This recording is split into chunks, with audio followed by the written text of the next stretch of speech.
প্রকৃতির ত্রিগুণ বৈশিষ্ট্য। সমস্ত দেহধারী জীবাত্মা মাত্রই শত, রজ ও তম জরা প্রকৃতির এই ত্রিগুণের নিয়ন্ত্রণাধীন। পরমেশ্বর শ্রীকৃষ্ণ এই ত্রিগুণাবলীর স্বরূপ।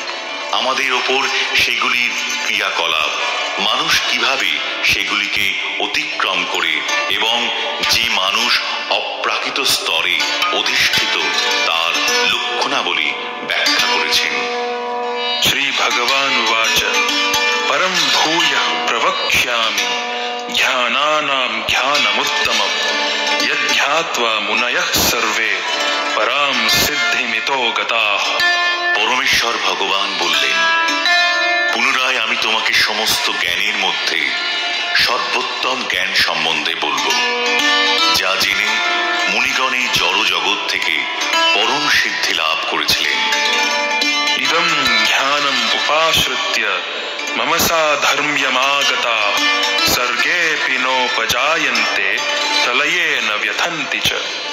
এই জ্ঞান আশ্রয় করলে জীব আমার পরা প্রকৃতি লাভ করে, তখন আর সে সৃষ্টির সময় জন্মগ্রহণ করে না এবং প্রলয়কালেও ব্যথিত হয় না। মম যোনির মহৎ ব্রহ্ম তস্মিন গর্ভম দধাম্যহম সম্ভবঃ সর্বভূতানাং ততো ভবতি ভারত। হে ভারত, প্রকৃতি সংজ্ঞক ব্রহ্ম আমার যোনি স্বরূপ এবং সেই ব্রহ্মে আমি গর্ভাধান করি, যার ফলে সমস্ত জীবের জন্ম হয়। সর্বয়োনিষু কৌন্তেয় মূর্তয়ঃ সম্ভবন্তি ইয়া তাসাম ব্রহ্ম মহদ্যোনির অহম বীজ প্রদঃ পিতা। হে কৌন্তেয়, সকল যোনিতে যে সমস্ত মূর্তি প্রকাশিত হয় ব্রহ্মরূপী যোনি তাদের জননী স্বরূপা এবং আমি তাদের বীজ প্রদানকারী পিতা। সত্ত্বম রজস্তম ইতি গুণাঃ প্রকৃতি সম্ভবা নিবধ্নন্তি মহাবাহো দেহে দেহিনমব্যয়ম। হে মহাবাহো, জরা প্রকৃতি থেকে জাত শত, রজ, তম এই তিনটি গুণ এই দেহের মধ্যে অবস্থিত অব্যয় জীবকে আবদ্ধ করে। তত্র সত্ত্বম নির্মলত্বাৎ প্রকাশকমনাময়ম সুখসঙ্গেন বধ্নাতি জ্ঞানসঙ্গেন চানঘ। হে নিষ্পাপ, এই তিনটি গুণের মধ্যে শতগুণ নির্মল হওয়ার ফলে প্রকাশকারী ও পাপ পুণ্য এবং সুখ ও জ্ঞানের সঙ্গের দ্বারা জীবকে আবদ্ধ করে। রজো রাগাত্মকম বিধি তৃষ্ণা সঙ্গ সমুদ্ভবম তন্নিবধ্নাতি কৌন্তেয় কর্ম সঙ্গেন দেহিনম। হে কৌন্তেয়, রজগুণ অনুরাগাত্মক এবং তা তৃষ্ণা ও আসক্তি থেকে উৎপন্ন বলে জানবে এবং সেই রজগুণই জীবকে সকাম কর্মের আসক্তির দ্বারা আবদ্ধ করে।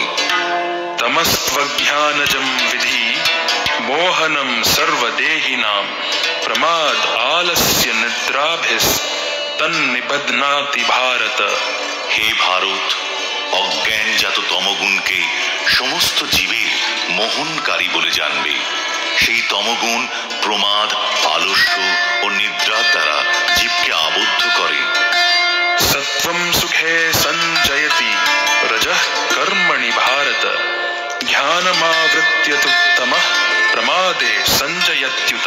হে ভারত, শতগুণ জীবকে সুখে আবদ্ধ করে, রজগুণ জীবকে সকাম কর্মে আবদ্ধ করে এবং তমগুণ প্রমাদে আবদ্ধ করে। রজস্তমশ্চাভিভূয় সত্ত্বম ভবতি ভারত রজঃ সত্ত্বম তমশ্চৈব তমঃ সত্ত্বম রজস্তথা। হে ভারত, রজ তমগুণকে পরাভূত করে শতগুণ প্রবল হয়, শত তমগুণকে পরাভূত করে রজগুণ প্রবল হয় এবং সেইভাবে শত ও রজগুণকে পরাভূত করে তমগুণ প্রবল হয়। सर्वद्वारेषु देहेऽस्मिन् प्रकाश उपजायते ज्ञानं यदा तदा विद्यात् विवृद्धं सत्त्वमित्युत।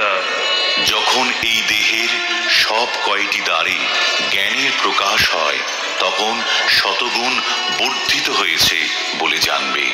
लोभः प्रवृत्तिरारम्भः कर्मणामशमः स्पृहा रजस्येतानि जायन्ते विवृद्धे भरतर्षभ।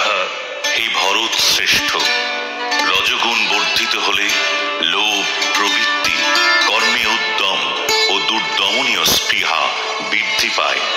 अप्रकाशो प्रवृत्तिश्च प्रमादो मोह एव च तमस्येतानि जायन्ते विवृद्धे कुरुनन्दन। হে কুরুনন্দন, তমগুণ বর্ধিত হলে অজ্ঞান, অন্ধকার, নিষ্ক্রিয়তা, প্রমাদ ও মোহ উৎপন্ন হয়। यदा सत्त्वे प्रवृद्धे तु प्रलयं याति देहभृत् तदोत्तमविदां लोकान् अमलान् प्रतिपद्यते। যখন শতগুণ বৃদ্ধি প্রাপ্তকালে দেহধারী জীব দেহ ত্যাগ করেন তখন তিনি মহর্ষিদের নির্মল উচ্চতর লোক সমূহ লাভ করেন। रजसि प्रलयं गत्वा कर्म संगिषु जायते तथा प्रलीनस्तमसि मूढयोनिषु जायते। রজগুণে মৃত্যু হলে কর্মাসক্ত মনুষ্যকুলে জন্ম হয়, তেমনি তমগুণে মৃত্যু হলে পশু জনিতে জন্ম হয়। कर्मणः सुकृतस्याहुः सात्विकं निर्मलं फलं रजसस्तु फलं दुःखम् अज्ञानं तमसः फलम्। সুকৃতি সম্পন্ন সাত্ত্বিক কর্মের ফলকে নির্মল, রাজসিক কর্মের ফলকে দুঃখ এবং তামসিক কর্মের ফলকে অজ্ঞান বা অচেতন বলা হয়। सत्त्वात् संजायते ज्ञानं रजसो लोभ एव च प्रमादमोहौ तमसो भवतो ध्यानमेव च। শতগুণ থেকে জ্ঞান, রজগুণ থেকে লোভ এবং তমগুণ থেকে অজ্ঞান, প্রমাদ ও মোহ উৎপন্ন হয়। ऊर्ध्वं गच्छन्ति सत्त्वस्था मध्ये तिष्ठन्ति राजसाः जघन्यगुणवृत्तिस्था अधो गच्छन्ति तामसाः। শতগুণ সম্পন্ন ব্যক্তিগণ ঊর্ধ্বে উচ্চতর লোকে গমন করে, তমগুণ সম্পন্ন ব্যক্তিগণ মধ্যে নরলোকে গমন করে এবং জঘন্য গুণ সম্পন্ন তামসিক ব্যক্তিগণ অধঃপতিত হয়ে নরকে গমন করে। नान्यं गुणेभ्यः कर्तारं यदा द्रष्टानुपश्यति गुणेभ्यश्च परं वेत्ति मद्भावं सोऽधिगच्छति। জীব যখন দর্শন করেন যে প্রকৃতির গুণ সমূহ ব্যতীত কর্মের অন্য কোনো কর্তা নেই এবং জানতে পারেন যে পরমেশ্বর ভগবান এই সমস্ত গুণের অতীত, তখন তিনি আমার পরা প্রকৃতি লাভ করেন। गुणानेतानतीत्यत्रीन् देहि देह समुद्भवान् जन्म मृत्यु जरा दुःखैर्विमुक्तो मृतमश्नुते। দেহধারী জীব এই তিন গুণ অতিক্রম করে জন্ম, মৃত্যু, জরা ও দুঃখ থেকে বিমুক্ত হয়ে অমৃত ভোগ করেন। अर्जुन उवाच कैर्लिङ्गैस्त्रीन् गुणानेतान् अतीतो भवति प्रभो किमाचारः कथं चैतांस् त्रीन् गुणान् अतिवर्तते।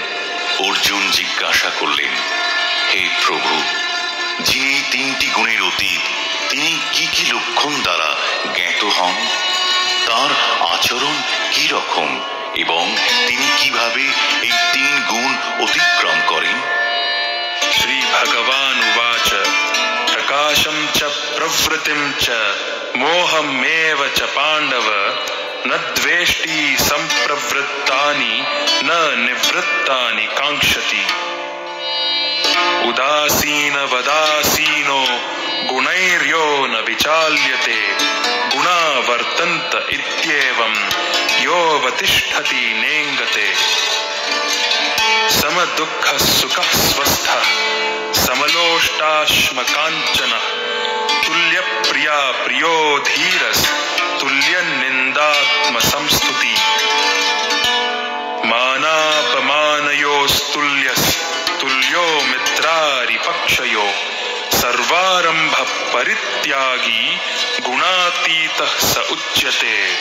পরমেশ্বর ভগবান বললেন, হে পাণ্ডব, যিনি প্রকাশ, প্রবৃত্তি ও মোহ আবির্ভূত হলে দেশ করেন না এবং সেগুলো নিবৃত্ত হলেও আকাঙ্ক্ষা করেন না, যিনি উদাসীনের মতো অবস্থিত থেকে গুণসমূহের দ্বারা বিচলিত হন না, কিন্তু গুণসমূহ স্বীয় কার্যে প্রবৃত্ত হয় এইভাবেই যিনি অবস্থান করেন এবং তার দ্বারা চঞ্চলতা প্রাপ্ত হন না, যিনি আত্মস্বরূপে অবস্থিত এবং সুখ ও দুঃখে সমভাবাপন্ন, যিনি মাটির ঢেলা, পাথর ও স্বর্ণে সমদৃষ্টি সম্পন্ন, যিনি প্রিয় অপ্রিয় বিষয়ে সমভাবাপন্ন, যিনি ধৈর্যশীল এবং নিন্দা, স্তুতি, মান ও অপমানে সমভাবাপন্ন, যিনি শত্রু মিত্র উভয়ের প্রতি সমভাবাপন্ন এবং যিনি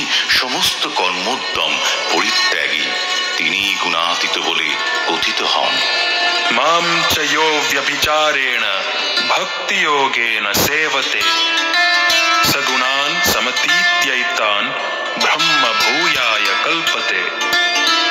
যিনি ঐকান্তিক ভক্তিযোগ সহকারে আমার সেবা করেন, তিনি প্রকৃতির সমস্ত গুণকে অতিক্রম করে ব্রহ্মভূত স্তরে উন্নীত হন।